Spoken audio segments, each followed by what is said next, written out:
Shalom, selamat pagi semuanya. Apa kabar hari ini? Semoga kita selalu dilindungi dan diberkati oleh Tuhan. Sebelum kita memulai ibadah chapel pagi ini, mari kita bersama-sama bersatu dalam doa.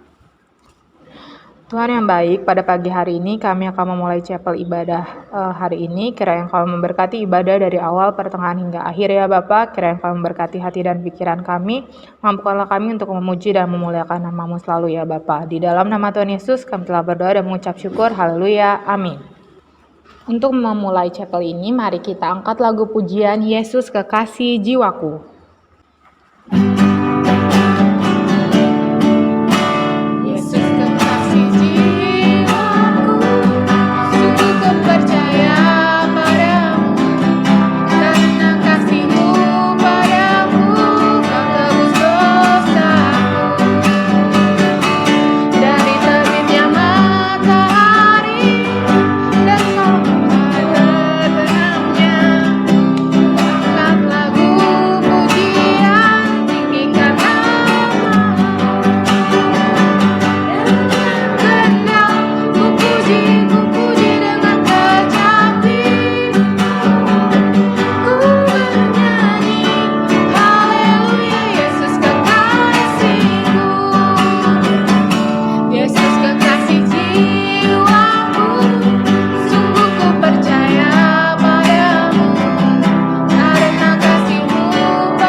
Sebelum kita mendengarkan firman Tuhan, mari kita angkat satu lagu pujian, Kusiapkan Hatiku Tuhan.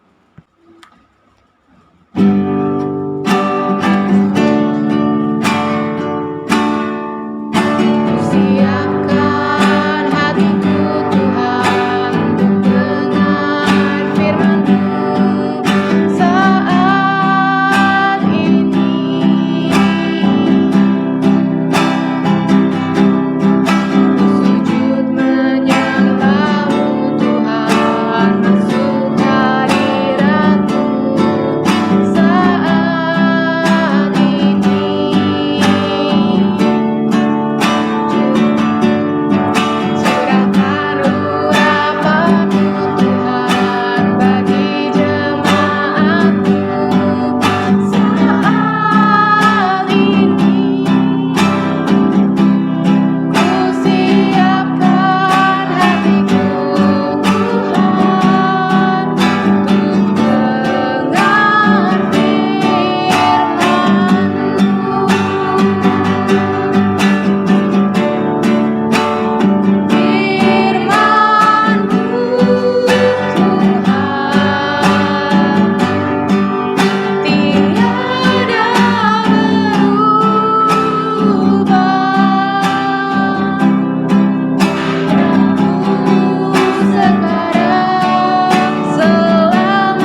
Salam anak-anak, selamat pagi. Waktunya untuk mendengarkan firman Tuhan. Yuk kita berdoa terlebih dahulu, lipat tangannya, tutup matanya, kita mau berdoa. Tuhan Yesus yang baik, terima kasih. Sebentar kami akan mendengarkan kebenaran firman Tuhan. Engkau memberkati anak-anak kami semuanya ya Tuhan. Biarlah hikmat pengertian ilahi Engkau berikan kepada mereka ya Bapa, dan biarlah mereka dimampukan untuk melakukan setiap firman Tuhan yang boleh mereka dengar. Terima kasih Tuhan Yesus, di dalam nama Tuhan Yesus kami sudah berdoa dan mengucap syukur, haleluya, amin. Ya, firman Tuhan pada pagi hari ini Ibu ambil dari Nehemia 2 ayat 11 sampai 20. Iya, ulangi, Nehemia 2 ayat 11 sampai 20. Temanya adalah lakukanlah hal yang baik dengan sekuat tenaga. Ibu ulangi, temanya adalah lakukan hal yang baik dengan sekuat tenaga. Iya, anak-anak, pada saat itu cerita dimulai dari kerajaan Israel yang telah hancur, mulai dibangun kembali ketika Babel jatuh ke tangan Persia. Nah, anak-anak, disinilah muncul seorang Nehemia. Ya, Nehemia hidup di zaman Raja Artasasta. Nehemia adalah seorang Yahudi yang bekerja pada Raja Artasasta sebagai penyedia anggurnya. Nehemia tergerak hatinya oleh kondisi bangsanya yang telah hancur. Tembok-tembok Yerusalem yang hanya tinggal puing-puing dan kondisi rakyat yang hidup di dalam kesukaran. Nehemia merasakan sedih mendengar kabar daripada saudara-saudaranya, merasa sedih mendengarkan kabar dari kampung halamannya yang sudah hancur. Oleh karena itu Nehemia tergerak untuk membangun bangsa Israel dan mendirikan kembali tembok-tembok Yerusalem yang telah hancur itu. Nah, akhirnya Nehemia meminta izin kepada raja untuk boleh pulang ke kampung halamannya untuk membangun kembali kampung halamannya itu. Kalau kita pikir untuk seorang Nehemia, di mana dia hanya seorang penyedia anggur raja, itu hal yang mustahil untuk berbicara kepada seorang raja. Tetapi Nehemia sangat terbebani, sangat sedih, dan sangat ingin kembali ke kampung halamannya untuk membantu, menolong, dan membangun kembali kampung halamannya yang sudah hancur itu. Nah, pada saat Nehemia menyajikan anggur kepada raja, raja melihat Nehemia murung atau sedih, maka raja bertanya kepada Nehemia apa gerangan yang terjadi, dan Nehemia menjelaskan bagaimana kondisi daripada saudara-saudaranya dan kampung halamannya yang sudah hancur.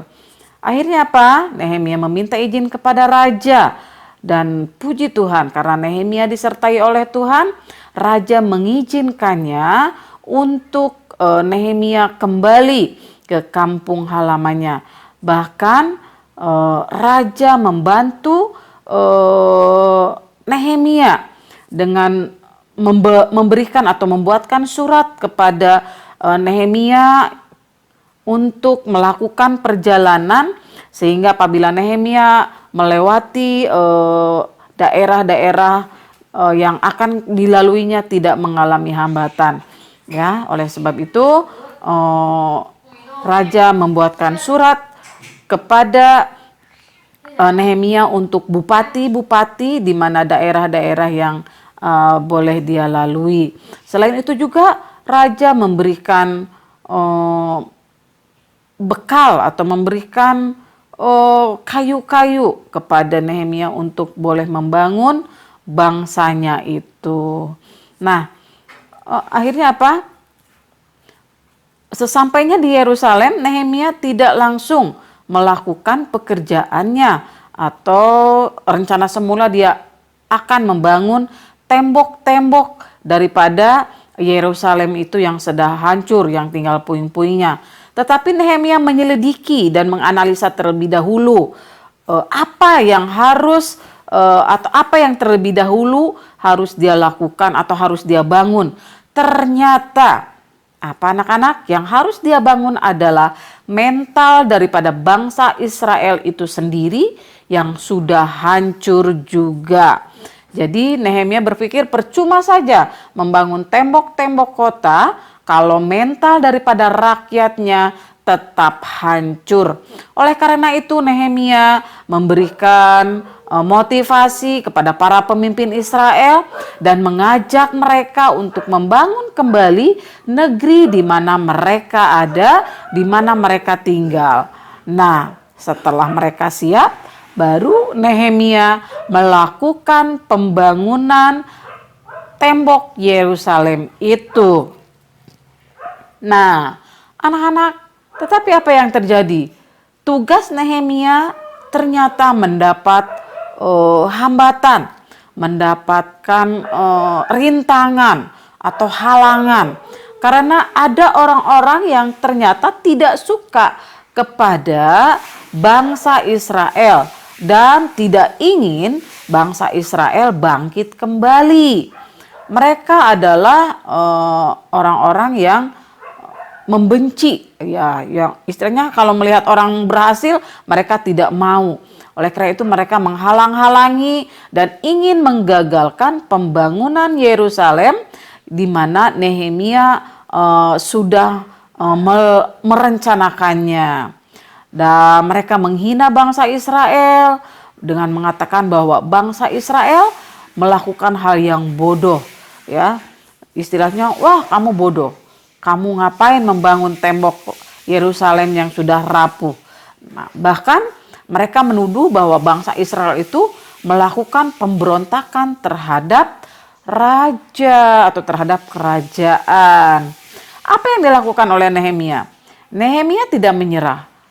Nehemia tidak merasa takut dengan tuduhan-tuduhan itu. Karena Nehemia tahu bahwa Allah melindungi Nehemia dan juga Allah melindungi bangsa Israel. Ia tahu bahwa ia dan bangsa Israel hanyalah hamba yang melaksanakan perintah daripada Tuhan. Oleh karena itu, Nehemia dengan sekuat tenaga dan dengan sepenuh hati, Nehemia dan rakyat Israel mengerjakan pembangunan negeri mereka. Mereka tidak putus asa sekalipun mereka mendapat hambatan. Walaupun mereka apa yang mereka kerjakan itu adalah sesuatu hal yang kalau dipikirkan itu sangat sulit dan sangat berat. Bahkan ada yang menghalang-halangi untuk menggagalkannya. Mereka tetap percaya kepada Tuhan dan optimis bahwa hal itu mereka mampu melakukannya. Apa yang terjadi? Pada akhirnya tembok-tembok Yerusalem itu berhasil dibangun kembali. Nah, anak-anak, puji Tuhan. Apa teladan yang harus atau yang bisa kita ambil dari seorang Nehemia? Ya, Nehemia, kita harus belajar dari seorang Nehemia. Nehemia tidak takut melakukan hal yang baik walaupun banyak halangan, banyak rintangan, banyak orang-orang yang ingin menggagalkannya, menghambatnya supaya bangsa Israel atau tembok Yerusalem itu gagal dibangkitkan atau dipulihkan. Tetapi karena dia percaya kepada Tuhan, dia berpegang kepada Tuhan, percaya bahwa Tuhan menyertai dan melindungi, akhirnya pekerjaan yang berat itu bisa dilakukan dan bisa diselesaikannya. Yuk, Ibu mau mengajak kepada kalian, mari kita untuk belajar dari seorang Nehemia. Kita tetap melakukan hal yang baik, yang bisa dan yang mampu kita lakukan walaupun mungkin akan banyak orang-orang yang menentang kita. Kita harus terus melakukan hal yang baik meskipun akan banyak orang-orang yang membenci kita. Tetapi kita percaya Tuhan akan menyertai kita di saat kita melakukan kebenaran daripada firman Tuhan. Jangan takut, lakukanlah itu di dalam hidup kalian. Ya, Ibu percaya kalian boleh mengerti, kalian dimampukan untuk melakukan firman Tuhan yang sudah kalian dengar. Yuk, kita tutup firman Tuhan dengan doa. Terima kasih Tuhan Yesus untuk firman-Mu. Ajar kami untuk terus taat melakukan setiap firman Tuhan yang boleh kami dengar. Mampukan kami Tuhan melakukan firman Tuhan di dalam kehidupan kami sehari-hari. Terima kasih untuk hari ini di dalam nama Tuhan Yesus. Haleluya. Amin. Untuk merespon firman Tuhan yang sudah kita dengar dari Bu Imas, mari kita angkat satu lagu pujian, Allah itu baik.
Kita sudah menyelesaikan ibadah hari ini. Untuk menutup ibadah pagi ini, mari kita bersatu dalam doa. Ya Tuhan, terima kasih Tuhan atas berkat dan kasih karunia masih Kau limpahkan hingga saat ini ya Bapa. Jika hari ini kami telah memuji nama-Mu ya Bapa, dan juga telah mendengarkan firman-Mu ya Bapa, kiranya apa yang kami telah dengarkan ya Bapa, mampu kami maknai dalam kehidupan sehari-hari ya Bapa, dan kami juga melakukannya dalam kegiatan sehari-hari ya Bapa. Jika sebentar kami akan mulai pelajaran ya Bapa, Engkau memberkatinya ya Bapa, sehingga murid-murid yang di rumah bisa memahami pelajaran hari ini ya Bapa, dan sehingga bisa menjadi hal yang baik untuk kami ya Bapa. Dalam nama Tuhan Yesus kami telah berdoa mengucap syukur. Haleluya, amin.